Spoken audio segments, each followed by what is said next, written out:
आपको आज एक चोर की कहानी सुनाओ। और चोर ही नहीं, चतुर चोर। अम्मू एंड यू चैनल पर मैं हूं अम्मू और मैं आज सबके लिए चतुर चोर की कहानी लेकर आई हूं। आइए बताती हूँ कैसे ये चतुर चोर है। एक चोर था, बहुत ही चालाक, हमेशा चोरी करता, कितनी भी बड़ी चोरी करता, कभी पकड़ा ना जाता।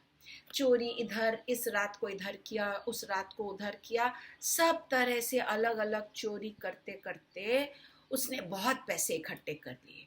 लेकिन अब वो चोरी से उकता गया।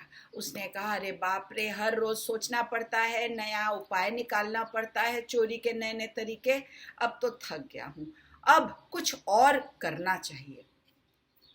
ऐसा सोचकर उसने क्या किया, उसने अपना सारा पैसा इकट्ठा किया और उन पैसों को लेकर, उसमें से कुछ को लेकर एक बहुत ही महंगे कपड़ों की दुकान में पहुंचा। सबसे महंगे कपड़े उसने उसमें से छांटे और छांट कर अपने लिए उसने लिए, खरीदे। उसके बाद वहां से वो कपड़े खरीद कर वह एक जौहरी के दुकान में पहुंचा। जौहरी की दुकान में पहुंचकर उसने कहा, सबसे महंगे कीमती जो मोती हैं वो दिखाओ, मुझे मोतियों की माला चाहिए। और सबसे कीमती मोतियों की माला उसने खरीदी और वहीं से उसने एक बेशकीमती रूबी और हीरे की अंगूठी खरीदी। अंगूठी पहन ली, कपड़े पहन लिए, सब महंगे महंगे कपड़े। और उसके बाद उसने एक बहुत ही महंगा, उम्दा किस्म का, अच्छी नस्ल का काला घोड़ा खरीदा, अरबी घोड़ा। घोड़ा खरीदकर अंत में वो गया एक पगड़ी वाले की दुकान पे और एक बड़ी खास पगड़ी खरीदी। और पगड़ी पहनकर, वो सब पहनकर अब वह एक बहुत ही सम्मानित, प्रतिष्ठित, धनी व्यक्ति लगने लगा। अब घोड़े पर बैठकर वो चल पड़ा उस देश के राजा के महल की ओर। महल के दरवाजे पर जब पहुंचा तो प्रहरी ने उसको देखा और कहा, अरे ये तो बड़े ही प्रतिष्ठित धनी व्यक्ति लग रहे हैं, आप कौन हैं? मुझे महाराज से अभी मिलना है, अत्यंत आवश्यक काम है, मैं पास के पड़ोसी राज्य से आया हूं। उसकी वेशभूषा देखकर प्रहरी उसको तुरंत राजा के पास ले गया। राजा ने देखा उसको और कहा, कहिए जनाब, आप मुझसे क्यों मिलना चाहते थे? महाराज, मेरे पास आपके लिए एक सुझाव है। आप मुझे अपने दरबार में रख लीजिए और हर रोज मुझे बुलाकर फुसफुसा के कुछ भी बात 5 मिनट के लिए करिए।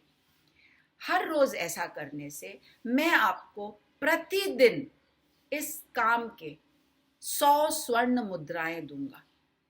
राजा ने सोचा, ये तो बड़ा अजीब प्रस्ताव है, इससे क्या होगा? आपका कुछ नहीं होगा, लेकिन मेरा भला होगा, तो उसके बदले में मैं आपको 100 स्वर्ण मुद्राएं दूंगा।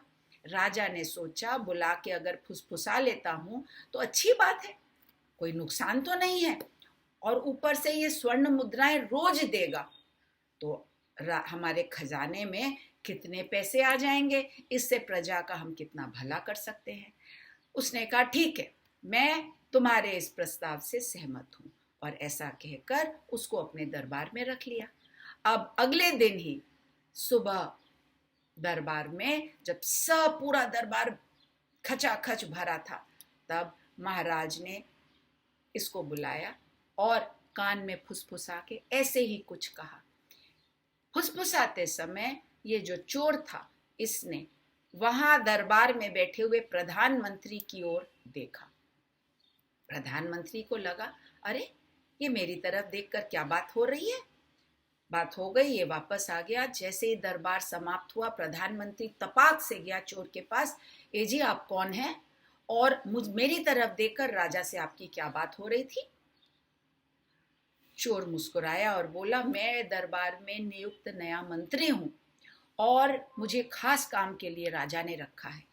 आपके बारे में राजा को ये पता चला है कि आपने बहुत सारा घपला किया है, पैसों का आदान प्रदान करके राजा को धोखा दिया है और इस विषय में राजा मेरी राय जानना चाहते हैं कि आपको क्या सजा दी जाए।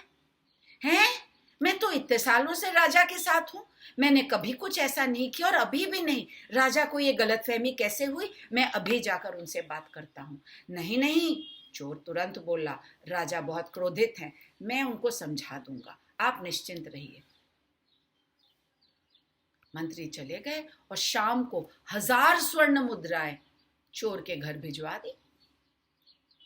अगले दिन दरबार में राजा ने फिर बुलाया और फुसफुसा कर चोर से बात की। चोर ने तब वजीर की ओर देखा। वजीर तब वहां पे था नहीं।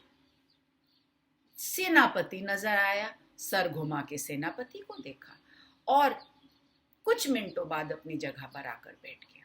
दरबार के बाद सेनापति ने जब पूछा कि भैया आप क्या बात कर रहे थे और राजा जी मेरे बारे में क्या बात कर रहे थे, उसने कहा भाई बड़ी मुसीबत में हैं आप, क्योंकि राजा को यह शक हो गया है कि आप राजा के खिलाफ सेना से बगावत करवाना चाहते हैं।